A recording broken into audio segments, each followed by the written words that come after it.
What is up guys, Andy Forrest Steam Runner here, back with another video, and today is all about the updates. Today we're going to be talking all about life after the marathon. What is the next training block? Some short-term races that we're booked into, the long-term goals, what the next big block of training is going to look like, but more importantly, what injury have we picked up since last weekend?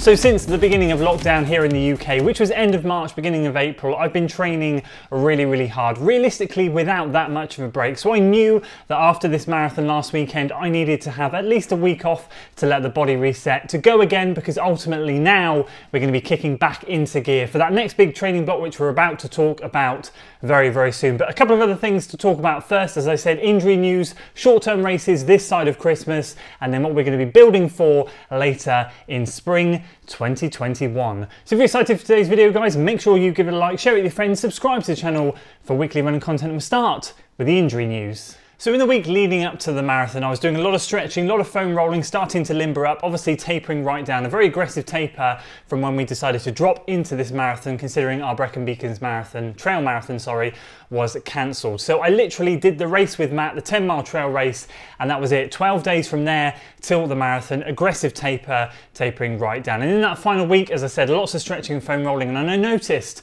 on Wednesday evening that I was doing a little bit too much stretching, and something in my right hamstring went twang. Now, at that moment in time, I got a little bit panicked, I'm not gonna lie, and I thought, oh my gosh, my marathon's over before it's even started. I tried to stand up, I had a lightning pain through my hamstring, and I've got to be honest with you, it wasn't a massive whole hamstring kind of feeling, but it was a very acute, specific point right deep in the belly of the muscle.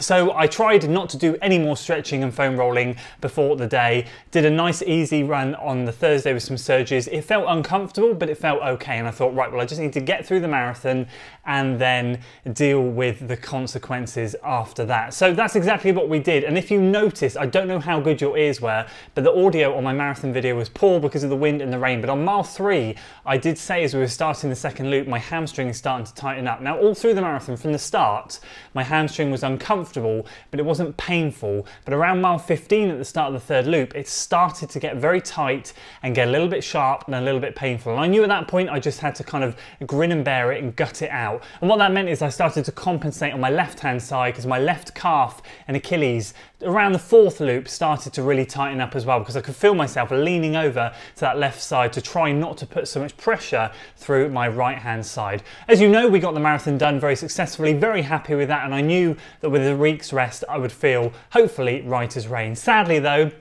that is not the case. I had a full week off, went out on Monday for an easy run. I did run for 9 miles, an hour and a quarter, so it was a little bit longer really than I should have done for a run back, but it was 8:22 per mile, nice and chilled, nice and relaxed, but the hamstring was not right at all. It was uncomfortable. There was no pain, but it was going back to that uncomfortable feeling. And for me personally right now, embarking on a new big training block, it's not something I want to dive into half-heartedly. I need to make sure my hamstring is absolutely perfect before we go into some serious training. So over the next 2 or 3 weeks, I'm going to be keeping everything very relaxed, very easy. I'm not going to be running today or tomorrow. I'm going to run every 2 or 3 days, very lightly, very gently, between 3 to 6 miles at a very easy pace, and just monitor things, make sure that hamstring gets better. I'm also on holiday during the half-term week, which means that if needs be and it's no better within 2 weeks' time, I will have another week off just to let things settle even more, and there'll be no intense training until the hamstring is 100%. The last thing I want is to dive into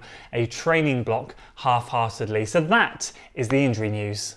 So moving on to the short-term goals, this is going to be kind of used as tune-up training to the bigger picture, which I'll talk about very shortly, but we have some races this side of Christmas coming up, some small local races which are starting to happen, and we have Rogue Runs to thank for them Again, the people that put on the Severn Bridge 10K and the Shepherd Eye Marathon, they're taking the bull by the horns. They've got great COVID safety practice going on at their races, and they're just getting events going because they know how much us runners are missing the events. They're just doing such a phenomenal job. So I'm excited to announce that I'll be racing the Severn Bridge 5-mile night race on Wednesday, the 4th of November. It is only 3 weeks away. I will see how the hamstring is. There is another night race on the Severn Bridge at the end of November. So if the hamstring really isn't good in the slightest, I will see if I can move to the following event. But if the hamstring's okay, I'm not worried if I'm going to be in good shape or not. I do this event every year. It's a great, fun, fast race, and I'll just go out there with no pressure and absolutely just give it hell. Do my best and see what I can do on very limited, easy training with a week off before because I'm on holiday. As I said, if the hamstring really wouldn't be able to handle it, we'll move that later in the month. So that's great. The other race that I'm going to be doing, hopefully, is the Hereford Courier's Christmas 10K. I did it last year. It's in between Christmas and New Year. I've been told by one of the members that it is going to be on, despite entries not being open yet. The council's on board. So fingers crossed we should see that event happening, hopefully. If it's not a big deal, but I'm hoping it will be on because I can then jump into that and go back to that event before the new year. So there's 2 confirmed events that I'm going to be doing, and I know there are others popping up. I'm going to be keeping my eyes open and jumping into anything I can that's pretty much road related and shorter distance, anywhere between sort of 5k up to 10k, 15k, in and around that distance. And then we've got some more in January, which I will confirm nearer the time, but again, some 10k events and maybe a little bit longer distances. We'll see how that goes, but I know there's some that are getting their entries ready for those events, so it's super exciting. I know over the next 2 or 3 months, fingers crossed, races are going to be happening again.